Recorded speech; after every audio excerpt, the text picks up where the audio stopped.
Good day mga tol! Ang tropang Giga ay nagkaka-interes ngayon sa big man ng Terra Firma Jeep na si Christian Standhardinger. Matakatandaan na itong si Christian Standhardinger ay nakuha nga ng Terra Firma Jeep sa nakaraan konferensya ang Governor's Cup matapos nga ito i-trade sa barangay or ng Barangay Ginebra papunta sa Terra Firma Jeep. Kasama nga dito si Stanley Pringle at ang kapalit si Isaac Go at syempre itong si Stephen Holt at RJ Abarentos.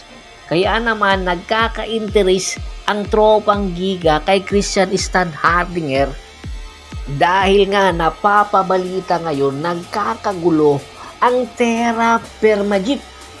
Ayon nga sa mga ulat, ang management at ang mga players nito ay nagkakagulo na at including na ang import ay hindi daw klaro kung ano ang magiging role at kung sino man ang bagong head coach ng Terra Firma Jeep.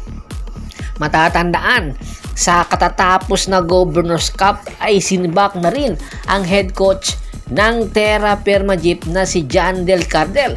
At sa katunayan nga, itong si Stanley Pringle ay anytime papasukin na rin ang free agent market. Kaya ngayon pa lang ang ibang kupunan, especially itong Terra Firma Jeep, rather ang tropang Giga ay nililigawan talaga ng husto itong si Christian Standhardinger.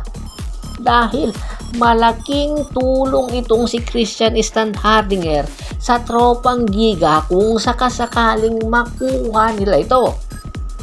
Dahil alam naman nila kung anong merong kakayahan nitong si Christian Standhardinger at kung ano ang madadala neto para sa tropang Giga. Alalahanin natin, wala pa nga si Christian Standhardinger sa tropang Giga ay nakakuha na ng kampyonato. So anytime kung sakaling makuha nga ng tropang Giga itong si Christian Standhardinger ay mas lalong lalalim ang kanilang big man rotation. At the same time, malaki ang posibilidad na dito na rin itong si Christian Standhardinger magre-retiro sa tropang Giga at the age of 35 ay meron pa kayang patunayan itong si Christian Standhardinger sa iba't ibang kupunan, especially sa Barangay Ginebra, San Miguel, na dapat mapatunayan ni Christian Standhardinger nagkamali sila. At ayon nga sa ulat, ang posibleng ipapalit daw ng tropang Giga para sa Terra Firma Jeep ay itong si Mikey Williams, na kung saan napapabalita ngang ang ama or ang father ni Mikey Williams ay gusto na daw maglaro nitong si Mikey para makabalik sa PBA. At ang tanging hiling lang ni Mikey ay tawagan siya ni Chat Reyes. Tanging si Chat Reyes lang ang gusto niyang makausap para nang sa ganon ay matuloy na ang kanyang pagbabalik PBA. At malaki ang posibilidad kung sakasakaling mang matuloy itong negotiation na nagaganap between Chat Reyes at Mikey Williams ay gagawin lang ng tropang Giga at ni Chat Reyes na magiging trade asset itong si Mikey Williams. Ayaw na daw na muling gumulo at sumakit ang ulo ng tropang Giga kay Mikey Williams. Kaya sa halip na paglaruin muli ito sa tropang Giga ay ilalagay ito sa trading block para makuha nga itong si Christian Standhardinger. Alam natin na kayang-kaya ni tropang Giga na ipadala itong si Mikey Williams papunta sa tropang Giga or sa Terra Firma Jeep kapalit ni Christian Standhardinger.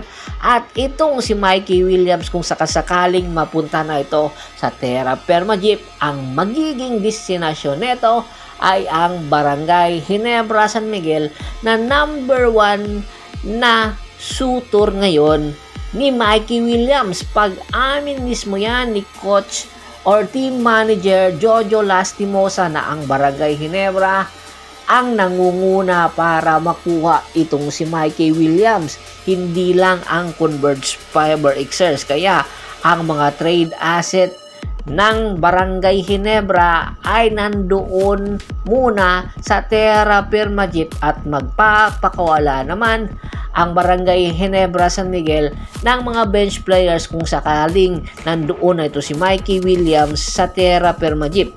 Alam natin na hindi kayang bayaran ng Terra Firma Jeep ang talent ni Mikey. Kaya aabangan natin ang mga susunod na update between Christian Standhardinger at Mikey Williams. Samantala, ito naman si Chito Victorlero na papabalitang papalitan na. 2 konferensya na lang ang natitira. Pero pag-amin sa isang ulat na hindi na itong magtatagal pa at malaki ang posibilidad na isa sa mga nililigawan ngayon ng Magnolia Pambansang Manok Management ay itong si Topix Robinson at ibabalik daw ng nasabing Magnolia Management itong si Topix Robinson sa PBA.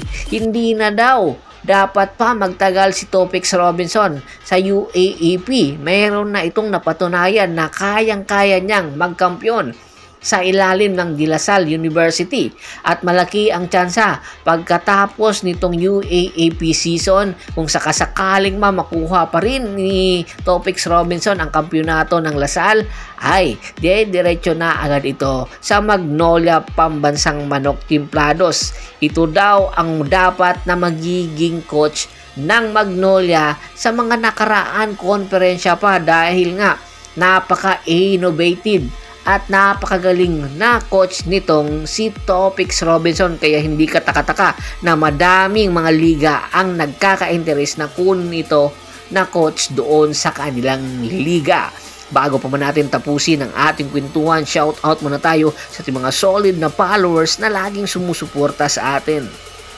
Kay Kagawad Kat sa kinudukusin ng Hagonoy Bulacan, Anthony Laquialon, Adrian Dulay at sa Dulay Family, Malyari Mascarinas at Mascarinas Family, Ricky Lanza ng Ricky Rider TV ng Tansa Cavite, Ronald Bersubidad, John David Gulapa, Yornel Belches, Julius Roche, Ronald Gato, Triston Mariscal at si Mr. Rafael Branya ng Hingilungos, Leyte. Marami pong salamat sa walang sawa niyong pagsuporta. Pakibisita na rin po ng Facebook fanpage ko na Hapres PH Pulgoso, Bostor at Boss Idol para sa mga updated na sports kwentuhan. Hanggang sa muling kwentuhan. Maraming salamat po.